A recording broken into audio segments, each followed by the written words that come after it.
Accompong Chief on the line here, Colonel Richard Corey. Good afternoon. Blessed love, good afternoon.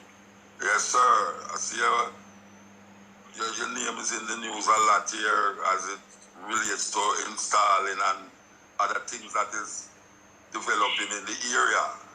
Yes, sir. All right. So, you just get installed. People want to know what your difference as a younger colonel. What is it that your plan is for Accompong as it relates to, development and even the legitimacy of what now people say things them we're not talk about a long time thing about a funeral land and this and that, Queen Elizabeth, not Queen Elizabeth, but the Queen, even the land. And what is it that going to be different under your presidency or chieftaincy? Leadership. Leadership, yeah. Blessings, Muta. Give thanks for having me on your show this evening, right? A couple of things, really, it's an honor to serve my people. And, from ever since I thought about this whole position of, chief or leader, it was about trying to make better of what we had as a people, that in my mind we were sitting idly and wasting time and watching others who do even more with the less than we had compared to us as a sovereign people. So, I started doing some little investigation and reading up my history, reading up my law, and digging in more to people with the mindset. I start realizing, but hold on, are we really a hold back ourselves? Are we really a hold back ourselves? Are we really as leaders of the sovereign state? As leaders of the sovereign state, I don't think any of previous leaders have done much homework on treaties and understand how to use treaties and what treaties mean, and being a part of a treaty and what that translates into. What happened since our 1738 treaty is a plethora of misrepresentation of who the Maroon people are, terminologies used to discredit and wipe away what our heritage that was bestowed upon us, and to essentially ridicule and make a mockery of a tribe of people who stood up to fight what was the mightiest army in the Western Hemisphere at that point, in blood and tears for their freedom. The leaders of liberators is now the mockery of a society who has not paid enough attention to who they are and what they really are. I'm going to ask you, I hear you say a group of people. Mm-hmm. The group of people that you talk about was not the Africans that was in slavery? Are you talking specifically to the people who them now call Maroon? I'm talking about the Maroons, the native, the indigenous people, the people of the land. So what happened to the people them who, as Africans who was fighting that run to the hills and become Maroon? It's not that them was Maroon when them come to Jamaica. All Africans was Maroon in Jamaica. Yeah, you have a combination of people, of natives who are on the island, right? No, and of course. No, but you make it sound like say the Maroons is a different group of people from the African them who come here. We never get into that, Papa. What may I say is, the problem when we have is when them try to make it look like, say, treaty signed with a runaway slave. And the treaty defined by the owners of the treaty are runaway slaves. That is my contention. We're not getting at the nitty-gritty Africa now who are what now. Them was who were the people them who signed the treaty? What do you mean? The indigenous people? No, you said the treaty. Listen. You said them say it make it sound like the treaty was signed by runaway slaves. Yeah, but you say it's not runaway slaves signed the treaty. You subscribe to that belief that the treaty was signed? No, may I ask you if you say it, may I ask you if you're saying that the treaty was not signed by runaway slaves? Alright. So if you stand to correct me there, then more here we are. No, I'm not correcting you. I'm trying to iron out everything that you're saying. That the treaty was not signed. That the treaty was not signed by no runaway slave. Who signed the treaty? Signed by the Maroon. So where the Maroon them come from? The Maroons were descendants of the natives of the land, right? Which land? Which land? Comes in when they talk about the slaves that ran away and joined with the Maroons. No, which land they were natives of? Sorry? Which land? You said they were natives of the land. Which land? Right. This land that we're on, this plot of land. They were, so they didn't come from Africa then? They didn't come from Africa? Okay. Huh? You're telling me? No, I'm asking you. You said they were natives of this land. I'm asking you. Of course, they're from Africa. Where else would they come from? Yeah, but why you saying that they were because of the native of the land? Of the people. The classification of the people, they would want to assert 1738 Treaty 2. We're not slaves. No, we're not talking. Of course, we're not slaves. We're not talking about slaves, you know. Okay.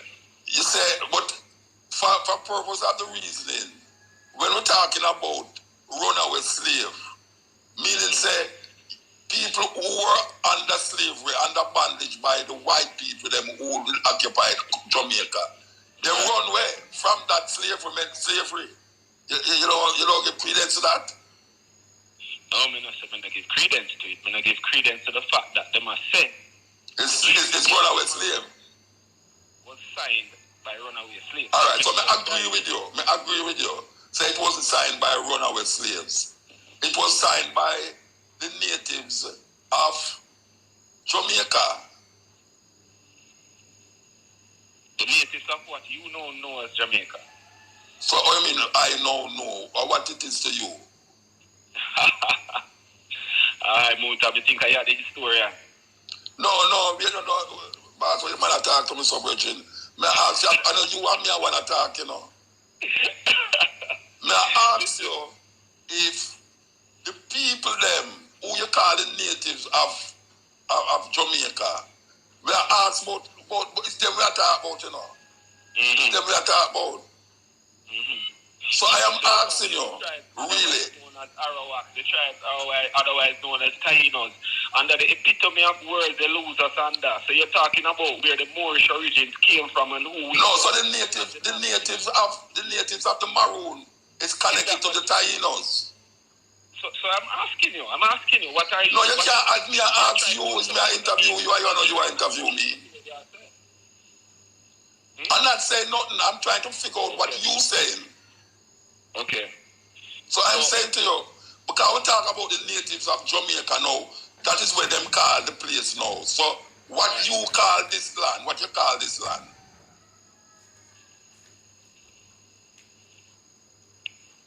Muta. Yes. You're talking this land that we live on. You're calling Jamaica. All right, what you call it? Tell me what you call it. No matter about what me call me wrong. What you call it? No, well, Jamaica, you call it. No, when you call it, because you correct me. You correct me, so when you call it. So we call it the origin. We call it the land of the indigenous people, right? We call it the cockpits, we call it the Maroon lands. So the whole of Jamaica is Maroon land?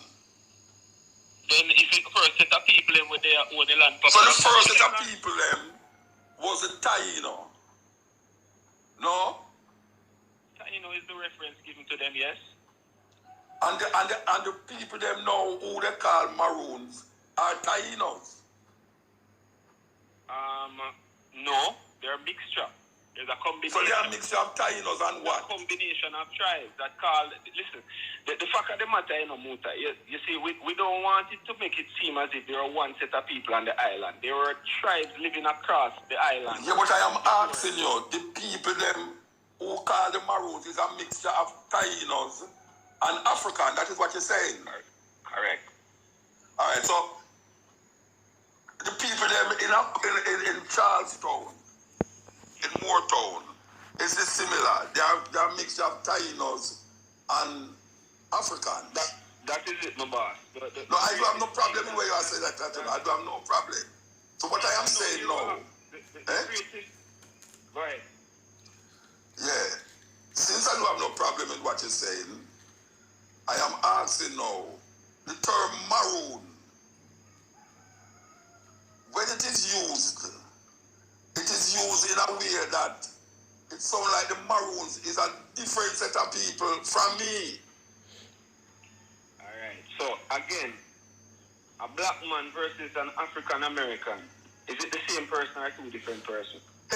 No, not the person. I talk about where they belong as a race of people. But that's not where they belong. It's the same thing I'm saying though. I mean, it's the same thing they use it, right? Yeah, but I ask you, so who am I? I am African. Are you African? Mm-hmm. Am I African? Yeah. Dead ear, brethren, just answer what you think about. It's like you're not African. I understand your question, let me know. No, there's no understanding in the question. If a man asks if he's a European. I feel the energy from one end of it. No, brethren, that's mysticism, you know. Because I ask you a simple question. Are you an African? Yes, Papa, I am an African. All right, so where you take so long to answer for let me try to trick you? Like a trick question. You asked me a question, you know, boss, and me still try to get a direction as to where I try. No, the direction is this. The direction is this.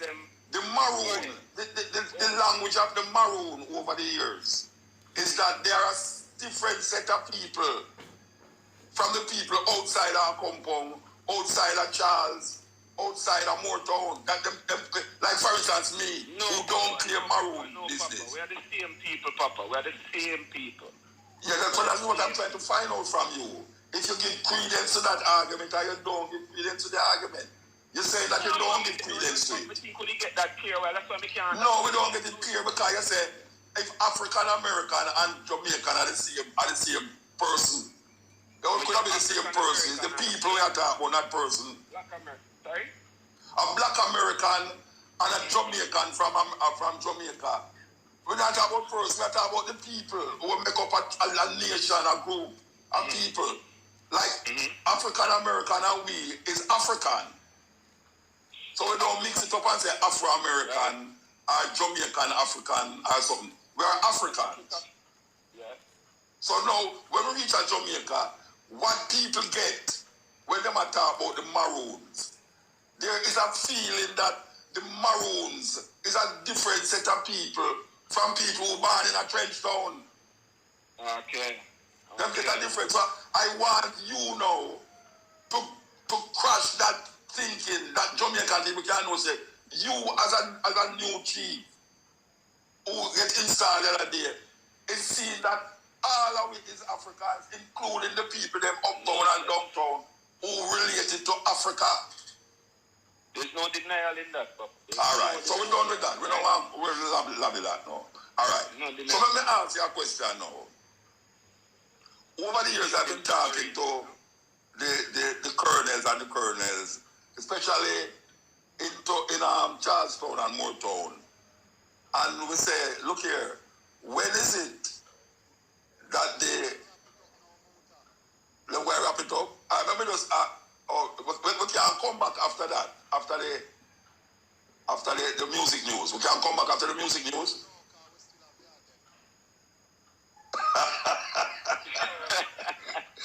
Alright, it's not time yet, so I can ask him one little question. Answer me quick. Tell me something. The argument that let me lose track of what I was saying now. Oh gosh, man, them jumps in our thing. This up another time, and we do this another time. No, wait there. We have to come to what I say, because it's very important. Yes, them say that.